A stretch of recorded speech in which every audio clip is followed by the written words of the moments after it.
It's 7:30. Good morning, I'm Ian Crouch with Hunter News. A truck driver has escaped uninjured after his rig crashed on the M1 Pacific motorway at West Walls End. The truck was carrying fruit and vegetables and it's left a huge mess, forcing all southbound lanes to be closed near O'Donnell Town Road. Paul Latter from the Australian Traffic Network says it could be some time before the accident's cleared. Yes, this morning around midnight we've had a massive truck accident south of George Booth Drive. Now at this stage they've got the contraflow in operation. For a short while they did have southbound blocked, but right now one lane is getting through in both directions using that contraflow configuration via the northbound carriageway. The Prime Minister is threatening to name and shame insurance companies who are making life even harder for victims of the April superstorm in the Hunter.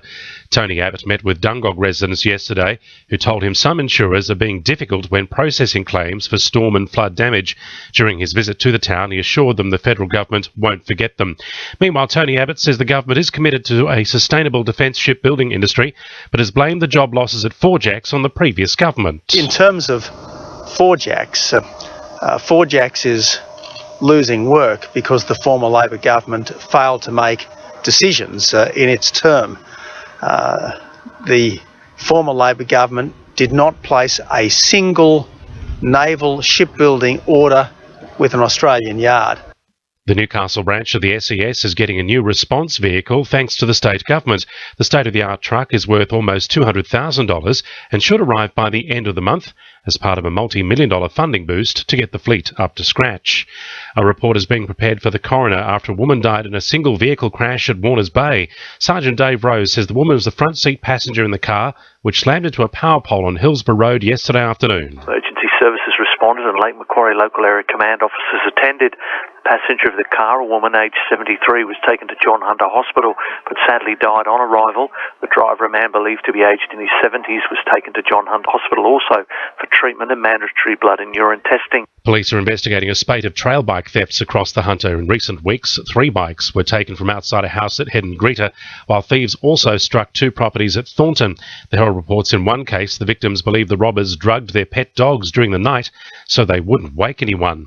Hunter High School students struggling to finance the costs of their final year of study may soon have a helping hand with applications for a scholarship program now open.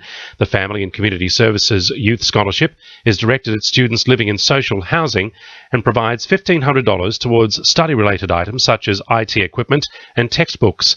Parliamentary Secretary for the Hunter, Scott McDonald, says the scholarship could make the difference as to whether or not students drop out of school. We really are, on the Central Coast and the Hunter, trying to keep kids in HSC or finishing Year 12 just as long as we possibly can. It does improve some choices, whether you go on to university or a trade or some work opportunities, but we'd hate to see students finishing HSC prematurely for want of a little bit of cash.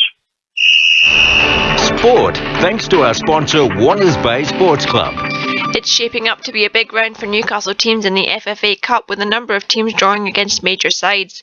Edgeworth are set to host A-League club Melbourne City in a game that could draw crowds of up to 4,000. Broadmeadow Magic are to play Victorian Premier League side Heidelberg United as the Jets take on last season's FFA Cup runners-up Perth Glory. The Newcastle and Hunter Rugby Union have proposed further changes to their player point system to promote the inclusion of 75% local talent. The last few seasons in particular have seen a spike in import players, particularly to the Waratahs, Hamilton and Lake Macquarie.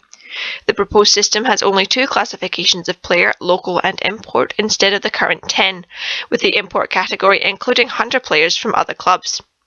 And New South Wales country 5/8 Blake Creighton has been ruled out of the game against the Queensland Healers after the return of a shoulder injury.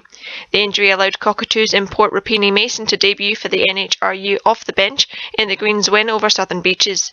That's sport. I'm Iona McNabb. To NURFM News Time 26 to 8.